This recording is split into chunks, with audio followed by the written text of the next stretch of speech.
right? Powerful. Condensed.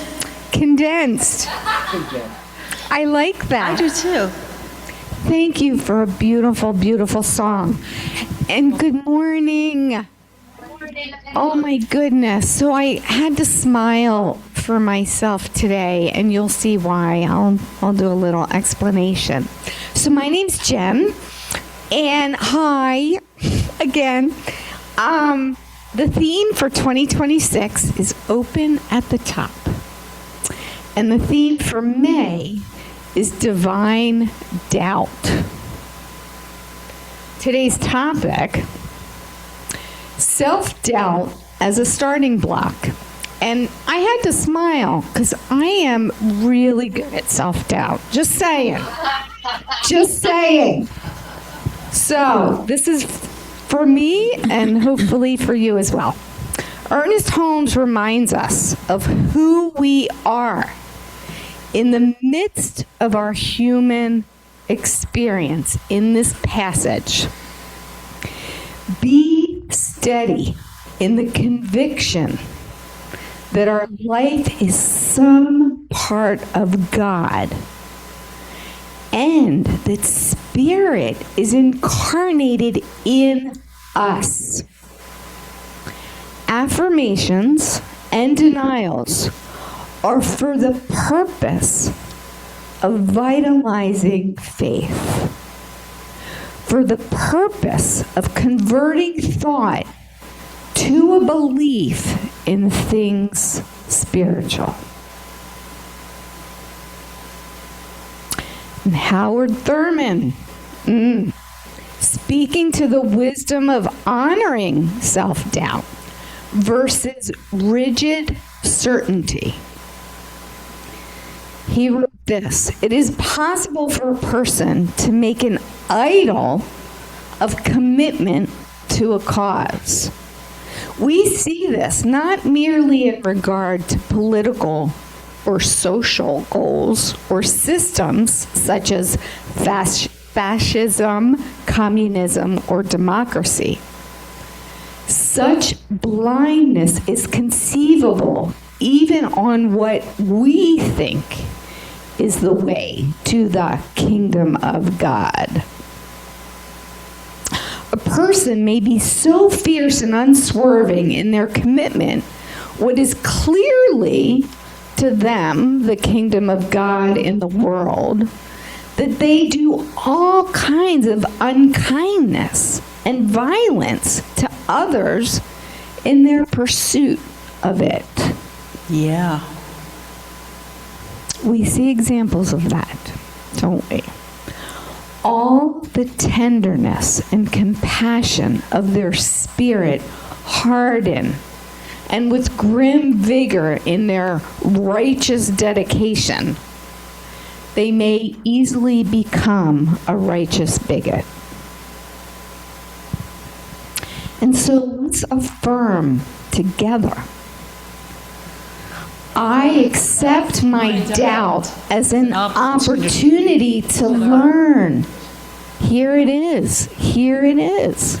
And here, and here. Yes. Thank you. And this is Dr. Reverend Kathleen to tell us more. May I raise and praise you, Jen? You know, I just really, I'm appreciating how you speak, and I know what it is. It's because there is never any monotone in the way you speak. Mm-hmm. You say, and then you go up, and then you go, and then you go, and it's amazing to listen to you. The words just go straight in. Yes. It's really beautiful. Yeah, it does. And she also says it's slow enough so that we can contemplate, which I also really appreciate. Lovely job. Thank you so much.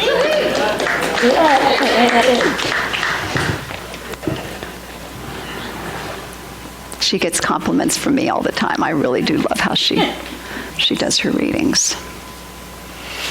So, my beloved friends, there is a profound misunderstanding about a part of our spiritual journey that I would like to explore with you today, and that is the very human experience of self-doubt.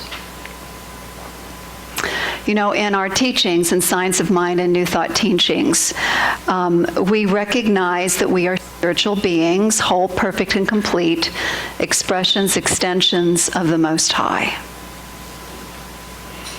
And we also have been emphasizing for quite some time now that we be careful that we don't use our teachings as a spiritual bypass. How many of you have heard that term before? Spiritual bypass.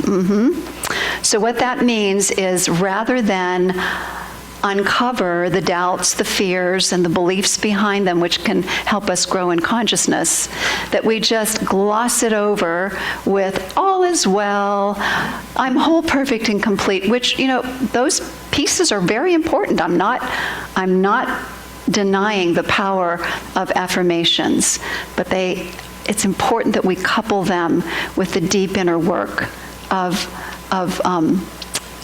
facing and therefore dismantling those doubts, those fears, and the beliefs behind them, which are always rooted in some sort of, I'm separate from my good, I'm separate from spirit, I'm lacking, I have a limitation, and all of those things.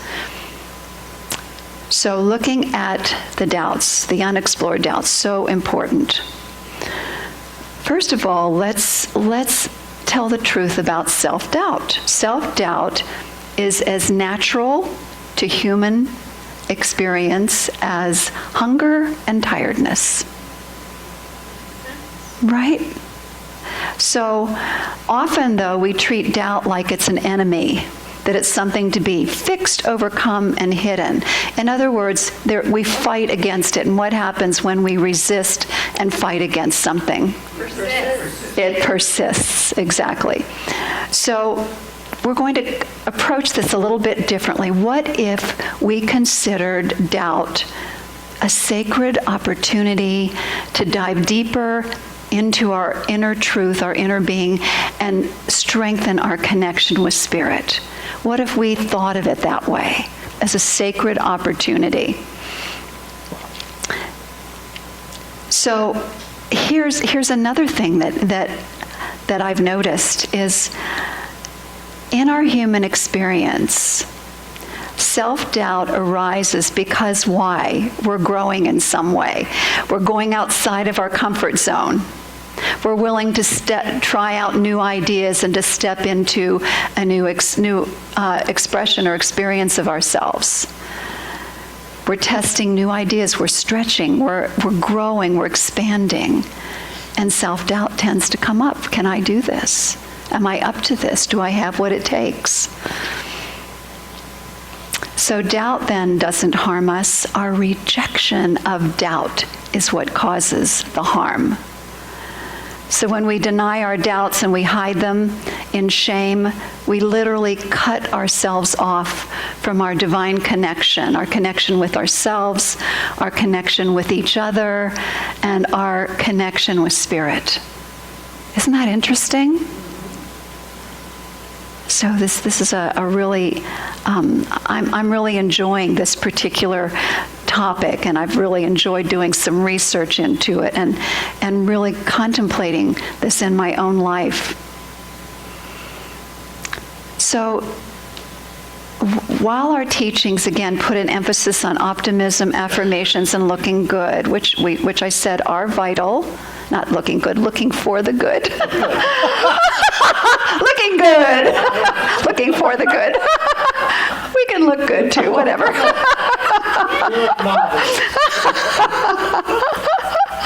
We know that's vital.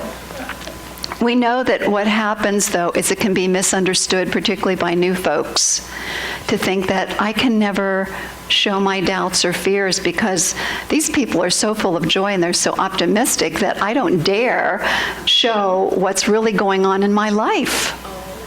We don't want that to be the truth here. We do not want that to be the truth here, because when we judge doubt as a failure, what happens? What happens is it starts to fester.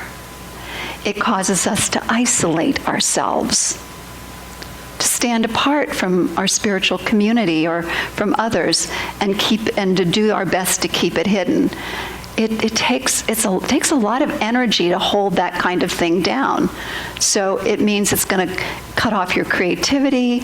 It's going to cut off your ability to really connect with others and yourself. So this isolation and this fear is something that it's important to understand. That's what happens when we do the spiritual bypass kind of thing that I'm talking about, or when we try to hide our doubt.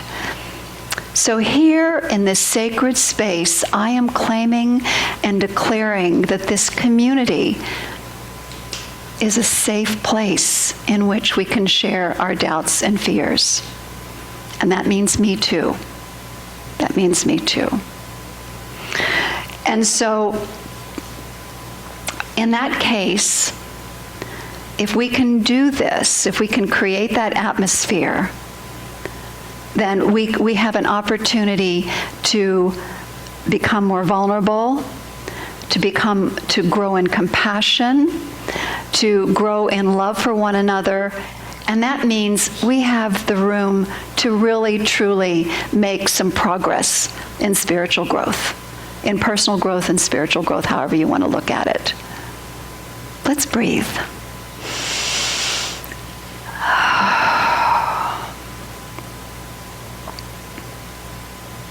So doubt then is an invitation to pause and reflect. Rather than saying, what is wrong with me? If we do it from a place of compassion, if we're gentle with ourselves, if we pause and reflect, what can I learn from this doubt? What can I learn? How can I grow? What's the message? What's it trying to teach me? And then, so what happens then, we shift from seeing doubt as a barrier to seeing it as a bridge to a more satisfying and joyful life, a greater sense of relationship, deeper relationships, more intimate relationships with others. So embracing ourself then requires humility. Setting aside the idea of, I have to look good all the time. There's the looking good part. A willingness to grow, to learn, to stay open to new insights and understandings.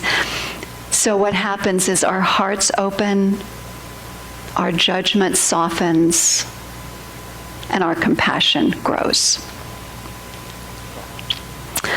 So self-doubt also helps us question our assumptions, and here's where that beautiful quote by Howard Thurman comes in. Being humble, being willing to question our assumptions, instead of being so certain that I am right and that's it.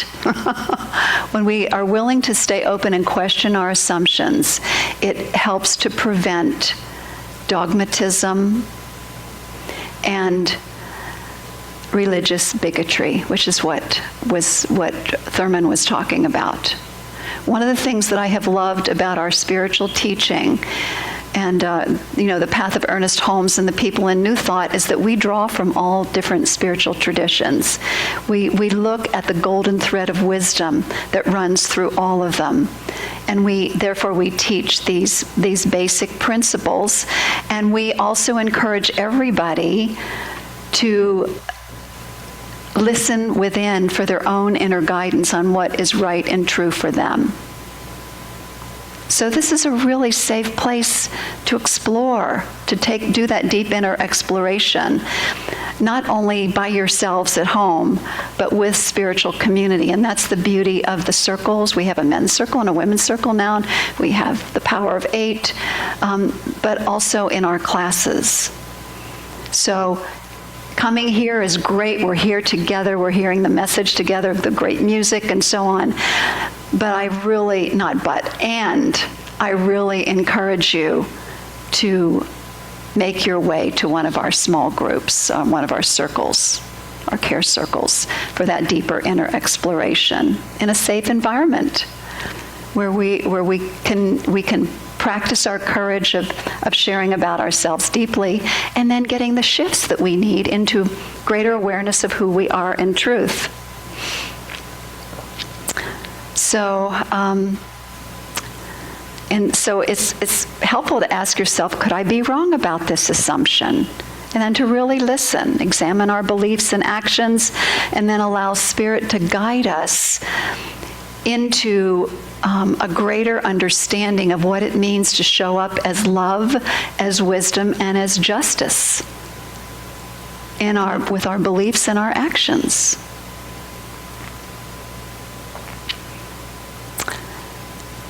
So what happens then is doubt becomes a tool, a spiritual tool or a spiritual practice.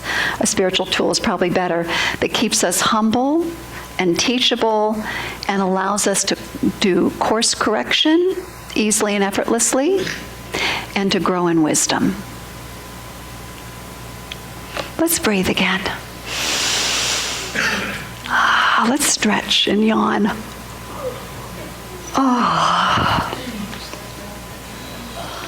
I just have one more point, and then I'm going to lead us through a guided meditation.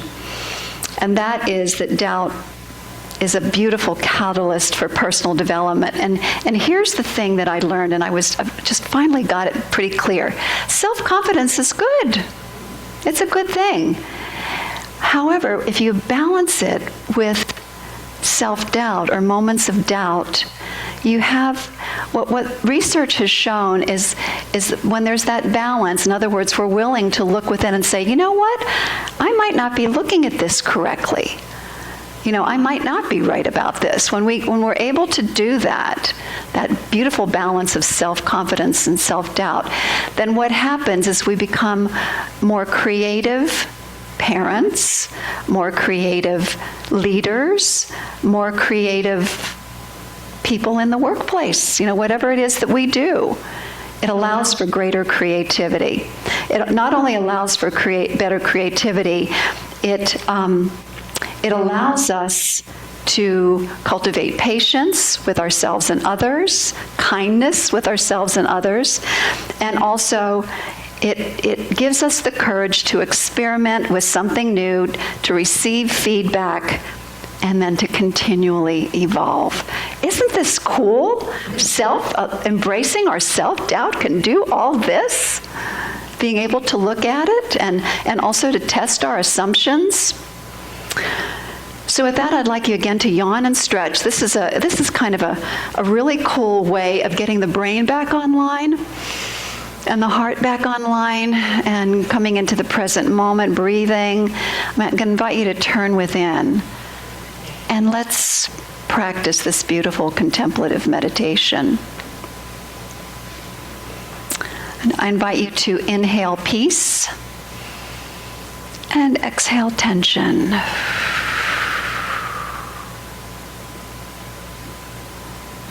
And bring to mind, before we even do that, let's remember who we are. We are these amazing, radiant beings of light.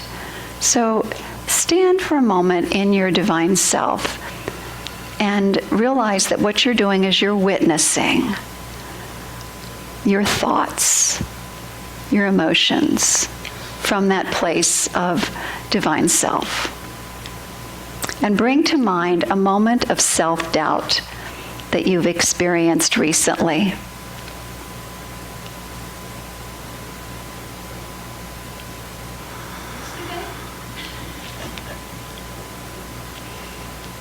And without judgment, notice how it feels in your body.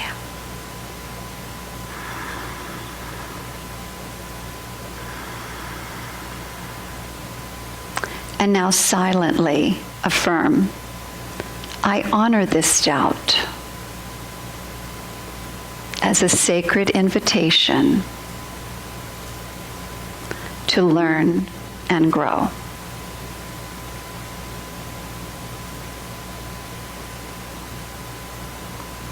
Allow yourself to feel curious and ask, what is this doubt showing me?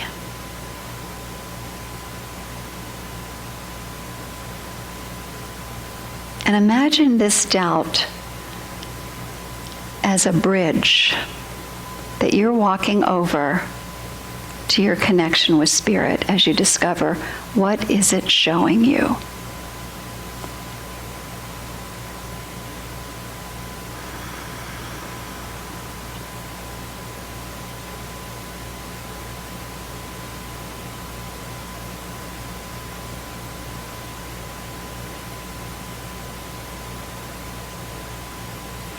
And even if you're not quite sure what it's showing you, that's okay. Know that it's percolating and it will be revealed to you, maybe if not now, maybe later.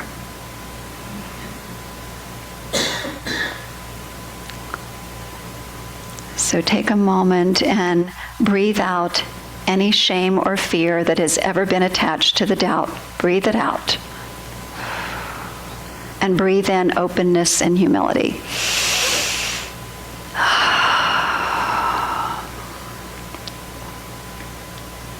And now, again, silently, repeat after me. I am whole. I am growing in love and wisdom.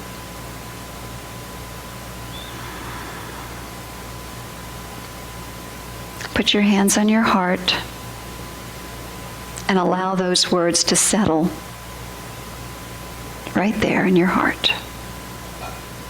I am whole. I am growing in love and wisdom.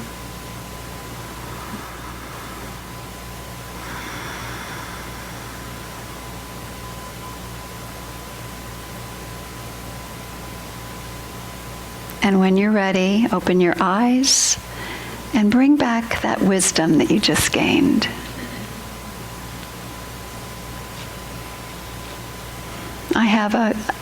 I have something to offer you, and that each day you write down one thing that you're unsure about or doubtful about, and ask yourself, what can I learn from this?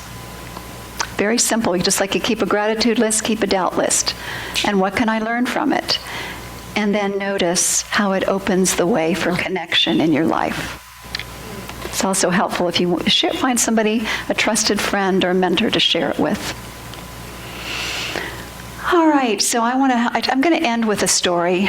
This is my personal story with self-doubt. I have a lot of them, but this is one particular one.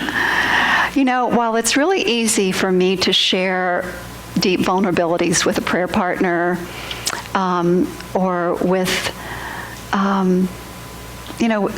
students in class at times, I have found it very challenging to tell personal stories about myself in front of a group like this.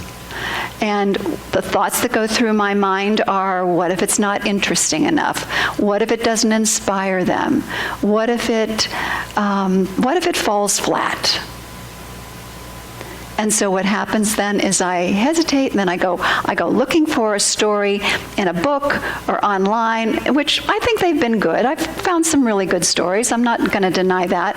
But in the process, it's possible that I may not have offered an opportunity for all of you to know me more deeply, and also to see that it's okay to share our self-doubts and our fears. And that's how we grow.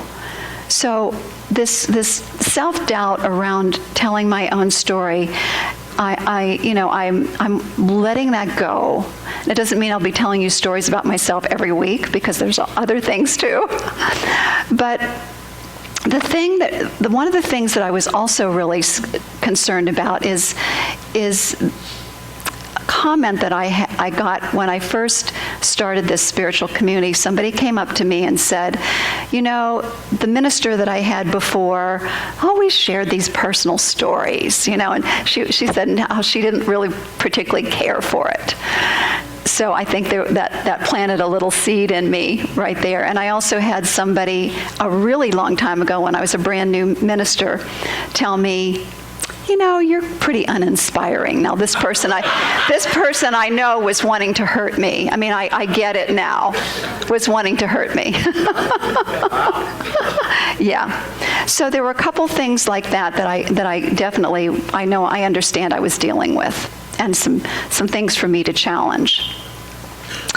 But what that did is it caused me to hesitate to share myself deeply, thinking that I would be seen as a weak spiritual director and that I would be judged in some way. So I am in front of all of you letting go of all that and instead opening myself to being a greater sense of a greater presence of my authenticity, showing up more authentically than I ever have before. I got applause for that.